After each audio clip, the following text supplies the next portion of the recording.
Merci pour l'invitation, merci pour la présentation.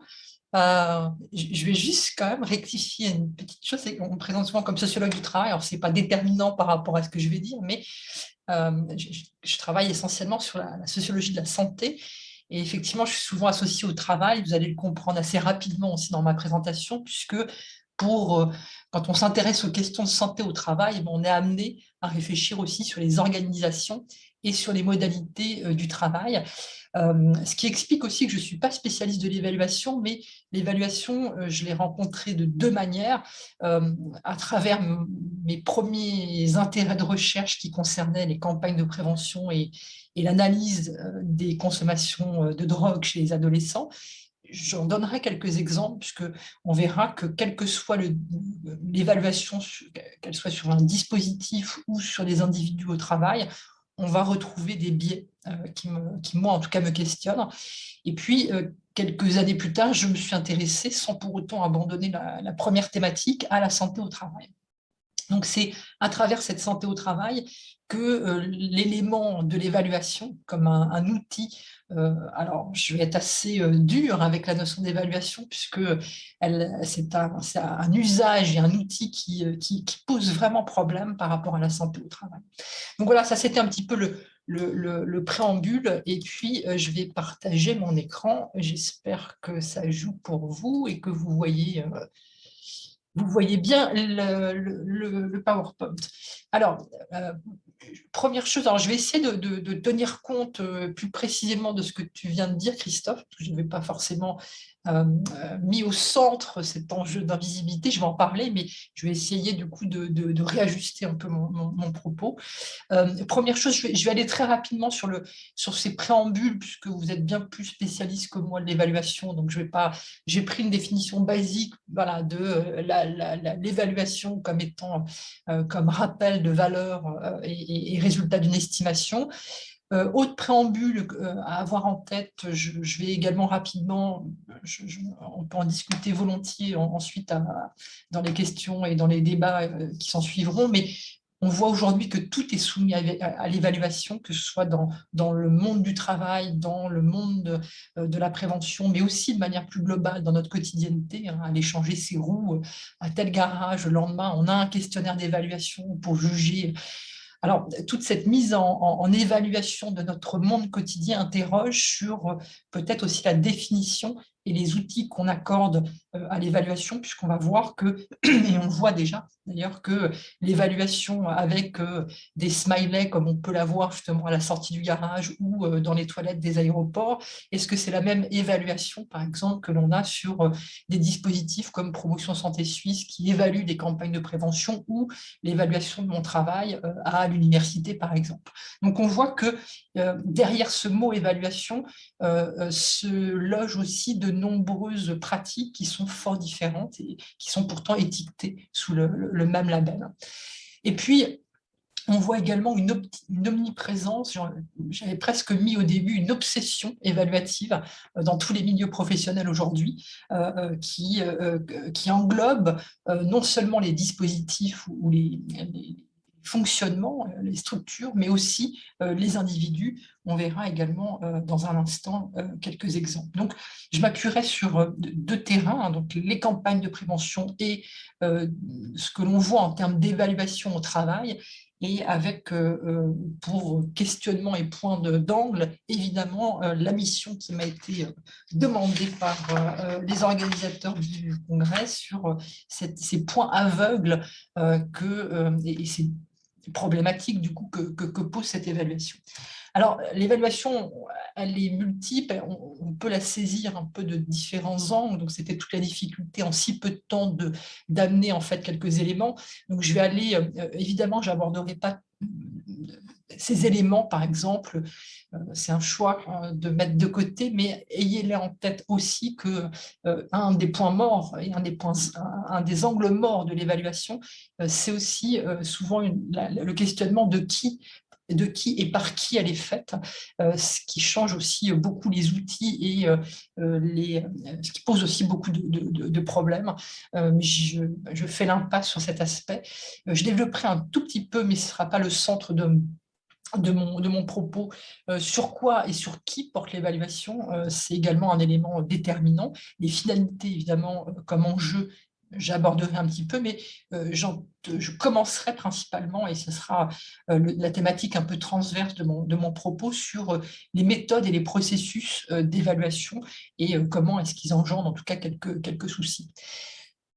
Alors, sans repartir dans l'historique, mais si on prend que ce soit dans les campagnes de prévention ou sur l'individualisation des évaluations au sein des sphères professionnelles, on voit que pendant très longtemps, étonnamment, l'évaluation était assez absente des campagnes de prévention, et au niveau des milieux ou des sphères professionnelles, elle portait essentiellement sur des biens. C'est-à-dire qu'on évaluait les quantités, les besoins en matière de moyens, mais de moyens techniques, mécaniques. Donc on était aux marchandises, mais l'évaluation ne portait pas, en tout cas sur les individus et encore moins sur le travail en tant que tel. Et puis, quand évaluation il y avait, quand cette notion d'évaluation a commencé à être extrêmement présente dans les années 90, pour trouver son point d'acmé dans les années 2000, dans les sphères professionnelles, elle a été longtemps pensée comme étant forcément collective, puisque, je me rappelle, pour ceux et celles qui voudraient en savoir plus, aller lire Christophe Dejour, il explique très bien que même quand on travaille seul, on n'est jamais seul. C'est-à-dire qu'on travaille toujours avec, contre ou pour quelqu'un. Mais donc, on est tout le temps dans un collectif de travail qui soit plus ou moins visible. Mais les évaluations étaient le plus souvent collectives. Elle permettait justement, à travers des discussions, de relever les difficultés, les problèmes, ou au contraire, relever qu'est-ce qui était quelque chose qui fonctionnait plutôt bien, quels étaient les atouts, les points positifs des évaluations. Donc, on voit comment l'évaluation, pendant très longtemps, a été plutôt pensée, ou en tout cas utilisée, comme étant un outil, une ressource, un levier de travail pour les équipes ou pour les collectifs, à partir de débats et de discussions qui permettaient justement de saisir, de définir, de délimiter qu'est-ce qui était du domaine du bon fonctionnement ou des dysfonctionnements, de trouver parfois des solutions et de réhabiliter ou de remanier ce qu'on appelle le travail bien fait ou les critères ce qu'on appelle les critères de métier, c'est-à-dire qu'est-ce qui fait que pour moi, mon travail est bien fait. Alors, ça peut paraître évident, mais on va voir que cette notion du travail, elle est loin d'être simple à définir et à saisir à travers les angles de l'évaluation. Cette évaluation, donc plutôt collective, elle était aussi accompagnée, on le voit dès lors qu'il y a débat, discussion, elle était plutôt de l'ordre du qualitatif et souvent informelle. C'est-à-dire que c'était parfois, on faisait de l'évaluation sans s'en rendre compte, autour d'un café, à la cafétéria, dans une discussion, une réunion d'équipe, sans pour autant que ça porte la notion d'évaluation. On discutait de la valeur qu'on en accordait à certaines pratiques et on y apportait certaines solutions. Et puis, parfois, ça pouvait être en partie peut-être quantitatif quand c'était un peu plus formalisé à travers des questionnaires, mais ces questionnaires étaient toujours rediscutés lors de réunions d'équipe ou en équipe, que ce soit dans des départements, des services, des petits collectifs, etc. Donc, on était sur quelque chose de plutôt qualitatif et plutôt collectif. Et l'idée du tout quantitatif et du tout individuel était totalement impensée pendant très longtemps. Aujourd'hui, on voit que c'est un petit peu l'inverse, c'est-à-dire qu'on a, avec justement cette systématicité de son usage, je parlais tout à l'heure de mise en évaluation de notre quotidienneté, mais aujourd'hui, dans le monde du travail, tout est évalué de manière de plus en plus rapide.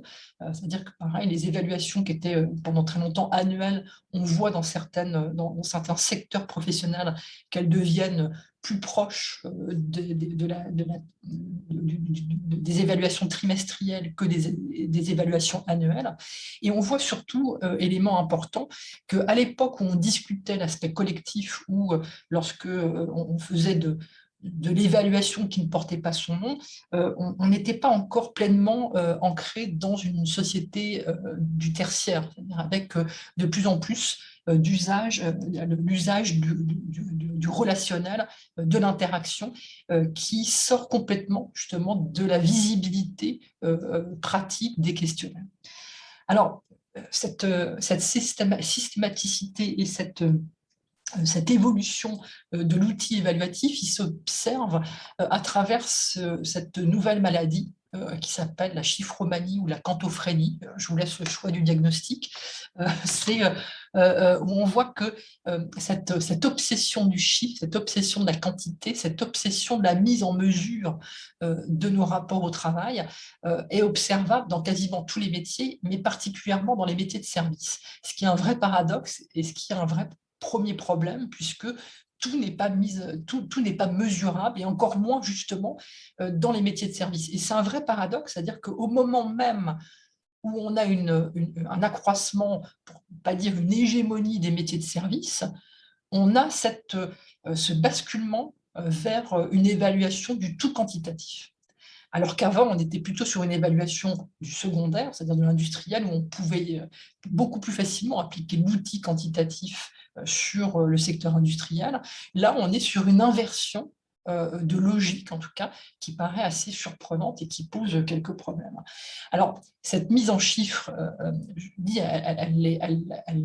elle passe à côté d'une grande partie de l'invisibilité des rapports de métier, mais elle amène également un second problème, un effet pervers en tout cas de cette quantophrènie, qui est que on voit de plus en plus aujourd'hui, alors que ce soit pour les dispositifs, c'est-à-dire des campagnes de prévention, pour aller vite, ou pour les individus, on voit que finalement, c'est plus le contenu et la réalité du projet ou la réalité du métier qui compte, mais c'est les moyens mis pour arriver aux résultats ou aux objectifs définis en amont. Par exemple, pour les dispositifs, quand vous avez une campagne de prévention aujourd'hui, une mise en place de campagne de prévention qui est généralement évaluée ou tous les 6 mois ou annuellement, ce qui est déjà en termes de temporalité une hérésie, puisqu'on sait que l'impact sur la santé est sur du long terme, donc on est déjà sur un premier hiatus qui pose problème. Le temps de l'évaluation n'est pas le temps de la réalité des changements. Et deuxièmement, pour les dispositifs, les moyens qui sont mis en place pour atteindre ces objectifs deviennent les seules visées de l'évaluation, ce qui est assez paradoxal puisqu'on passe à côté de l'enjeu même de, par exemple, l'impact réel des objectifs, l'impact réel, par exemple, d'une campagne de prévention, et on ne questionne finalement plus le projet en soi, mais les moyens qu'on met en place pour atteindre les résultats imaginés en amont, ce qui est assez surprenant. De la même manière, on le voit pour les individus, on n'évalue jamais le travail, puisque le travail n'est pas évaluable. J'y reviendrai tout à l'heure, mais on évalue la rentabilité ou la productivité des salariés, alors à travers souvent 2 critères, les critères de performance, qui sont eux-mêmes transposés en termes de mesures ou en termes de, par exemple, de contrat d'objectifs. Vous devez atteindre tant de ventes annuellement, vous devez clôturer tant de dossiers au service social ou passer tant de coups de téléphone. Et on a un autre critère qui est le critère du temps, c'est-à-dire la rapidité qui est de plus en plus indexée sur la performance. Donc on voit bien que dans cette perspective, on occulte complètement les compétences propres et les qualités professionnelles réelles observées par les professionnels dans l'action. Ces qualités professionnelles qui, quand on les analyse à travers justement les métiers du tertiaire, sont le plus souvent invisibles. C'est même plus qu'invisible, c'est d'ailleurs bien là un des grands problèmes de l'évaluation, elles sont non seulement invisibles parce que indicibles. Alors, c'est peut-être parce qu'elles sont indicibles qu'elles deviennent invisibles, ou l'inverse, je ne sais pas, ou les deux simultanément, mais c'est un vrai problème. C'est-à-dire qu'on voit bien que certaines compétences qui sont de l'ordre du relationnel, du non-dit, le regard, percevoir l'attention pour un enseignant dans sa classe et savoir comment, du coup, réajuster par des tactiques corporelles, par exemple, ou quelque chose qui est du domaine voilà, du non-dit, ce qu'on peut qualifier, par exemple, d'ambiance, qui complètement, le mot ne correspond pas à ce que je veux dire. D'ailleurs, je suis en train. Donc, on voit bien qu'il n'y a pas de mots pour décrire certaines compétences, mais qui sont présentes. Une infirmière qui, pour relaxer son patient, sera capable de trouver le bon geste au bon moment. C'est des compétences qui sont propres à capter la situation, ressentir, alors ce qu'on pourrait appeler l'intuition, la vocation. C'est des mots que je déteste. Parce que parler d'intuition, de vocation, c'est qu'on retombe sur ce qu'actuellement le management appelle le savoir-être. Et le savoir-être, on est du domaine de l'inné, de quelque chose qui serait donc propre à l'individu lui-même. Donc c'est une négation des compétences professionnelles. Et l'évaluation, actuellement, dans son incapacité justement à saisir et au moins à reconnaître ces compétences invisibles et indicibles, permettent justement la qualification de ces vraies compétences de savoir-faire comme étant des compétences par savoir-être qui ne deviennent plus compétences.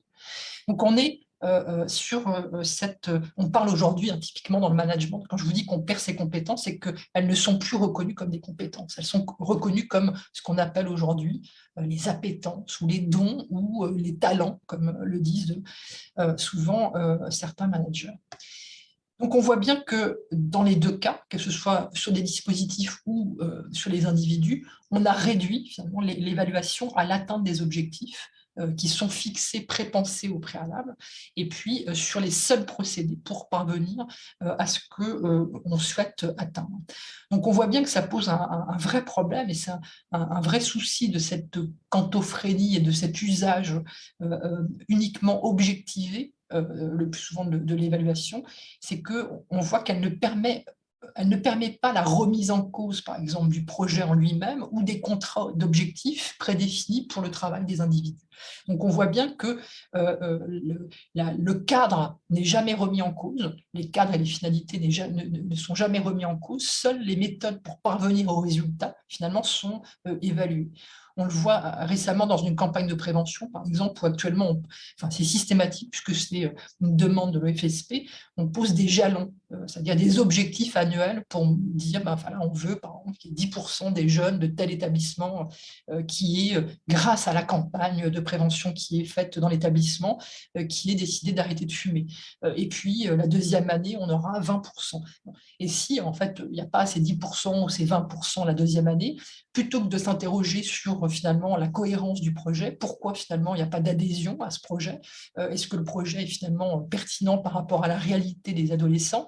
Non, on va se dire, c'est parce qu'on a mal communiqué, on n'a pas mis assez de communication, on n'a pas assez fait de flyers, etc. Donc on est sur un décalage total de ces analyses, où pareil, pour les individus, on ne va pas questionner la réalité des contrats d'objectifs ou des résultats attendus, on va plutôt juger l'individu faillible, incompétent, inadapté ou pas bon professionnel. Donc on est sur ce décalage qui questionne. Et puis, on voit que ce décalage aussi, il amène, c'est une absence, en tout cas une occultation des critères dits qualité, c'est-à-dire des critères qui ne sont pas mesurables par l'évaluation finale. Et on voit que, et c'est un effet pervers, c'est-à-dire que les critères qui sont retenus, comme ils doivent être forcément définis, mesurés et objectivables, c'est une des consignes, par exemple, des critères SMART qu'on retrouve dans les canevas évaluatifs de l'Office fédéral de la santé publique, qu'on retrouve également dans les entreprises. On retrouve également ces critères SMART. Donc, on voit que cette injonction à définir, mesurer la réussite du projet uniquement à travers des objectifs visibles amène un vrai souci, c'est-à-dire que tout n'est pas mesurable, tout ne peut pas être mis en pourcentage, tout ne peut pas être défini par des critères objectifs. Donc, ça amène quelque chose, une drôle de manière de lire la réalité, puisqu'on est sur quelque chose d'un peu tautologique, on est sur les résultats qui vont être projetés en aval, c'est-à-dire les objectifs, vont finalement souvent redéfinir le projet en amont pour le rendre faisable. Donc, du coup, on n'a plus aucune nouveauté, aucune innovation, puisqu'on est sur quelque chose qui va être connu, attendu, et surtout qu'on est quasiment sûr de réussir pour pouvoir obtenir des financements l'année suivante. Donc, on reste sur quelque chose qui sort pas des sentiers battus, qui n'ose pas finalement quelque chose qui permettrait peut-être de repenser ou d'amener des choses nouvelles, que ce soit dans le monde des dispositifs ou dans le rapport au travail. De la même manière, si on se centre un peu plus sur l'individu au travail, on voit les mêmes travers. C'est-à-dire qu'on va voir que l'évaluation aujourd'hui, à force de mobiliser uniquement des critères objectivables et mesurables, en évacuant finalement les enjeux non mesurables, invisibles du travail, ce qui est pourtant le cœur et la grande partie de l'identité des salariés actuellement, on voit que l'évaluation, elle s'appuie finalement sur deux béquilles.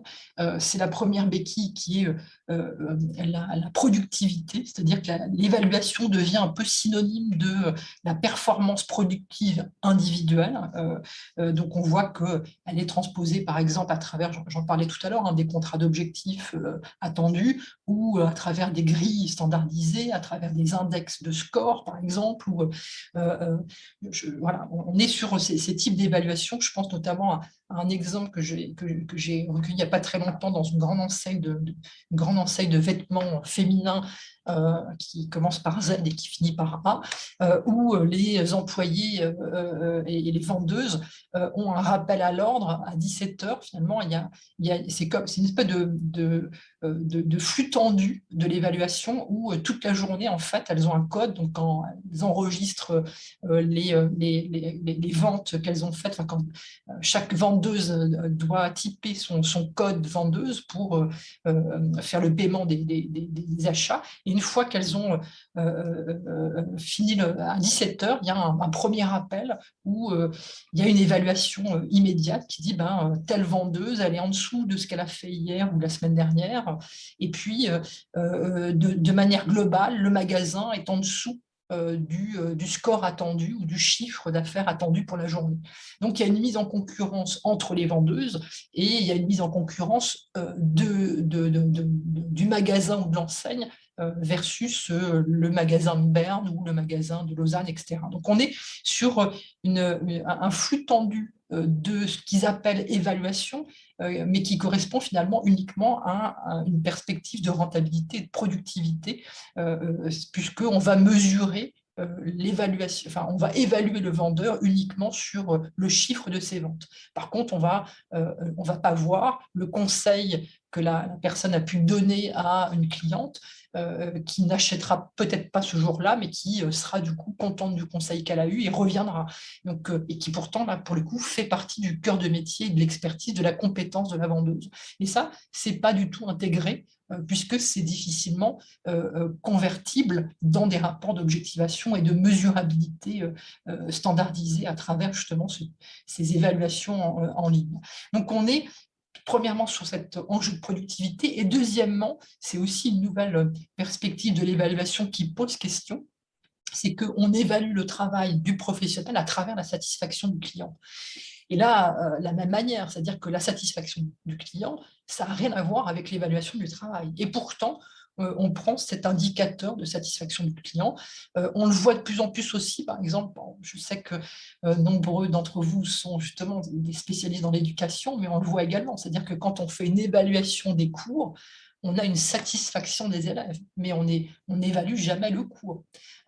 Et la satisfaction des élèves ne prend pas en compte peut-être certaines contingences qu'il y a sur le fait que peut-être que l'enseignant n'a pas une voix qui porte, mais sauf qu'on lui met une énorme salle sans micro et qui fait que le cours va mal se passer ou être mal évalué. Mais là, on est sur des impératifs techniques et pas sur des impératifs de contenu.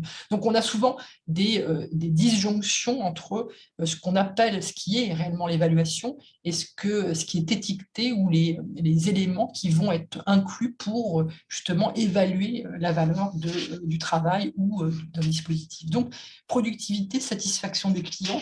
La satisfaction des clients, on voit que c'est par exemple le seul, je pense à des sociétés comme Carglass, par exemple, qui ont été largement étudiées, ou dans le milieu de la vente, hein,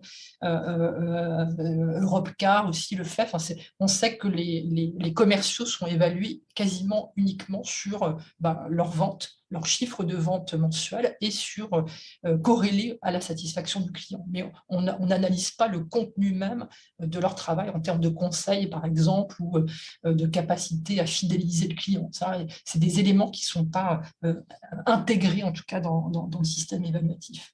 Donc, on voit qu'on assiste à un basculement depuis quelques temps, depuis quelques années, où on voit que l'évaluation qui était jusqu'ici, et jusqu'il y a finalement une dizaine d'années, au service des salariés et des organisations, et qui était perçue comme un vrai outil positif, c'est-à-dire c'était un outil levier, une ressource positive qui permettait justement de discuter, de débattre des problématiques du travail, qui permettait de définir les bons critères de ce qui faisait le bon travail, par exemple, ou qu'est-ce qui était du domaine du mauvais travail, ou quels étaient les critères qui posaient problème. Donc, on avait un outil qui était au service des salariés. Or, aujourd'hui, on voit que cette évaluation, elle n'est plus du tout au service des organisations et des salariés, elle est au service de la performance et de la productivité. Et quand je parlais tout à l'heure de tautologie, ça l'est, c'est-à-dire qu'on va évaluer la performance, on va évaluer le travail à travers la performance et la productivité pour être au service de la performance et de la productivité.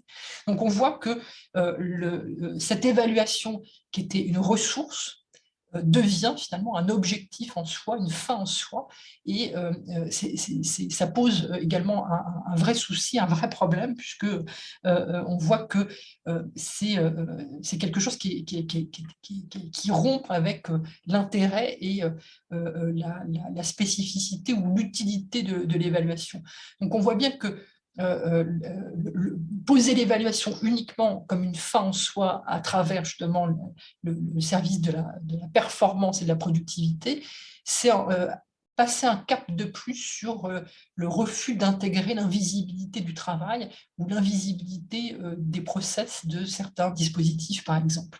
Donc on voit bien que le travail, ce n'est pas uniquement la productivité, en tout cas, ce n'est pas synonyme de productivité, et le travail ne relève pas, en tout cas, de la seule mesure, et n'est pas synonyme de ce qu'on appelle habituellement la prescription. Alors, juste peut-être pour rappel, mais, les ergonomes ont dissocié pour analyser le travail. On a deux types de manières de le saisir. C'est à travers la tâche. La tâche, c'est tout ce qui est du domaine du prescrit. Donc, pour aller un peu vite, c'est tout ce qui est du domaine du visible, du standardisable, de l'objectivable.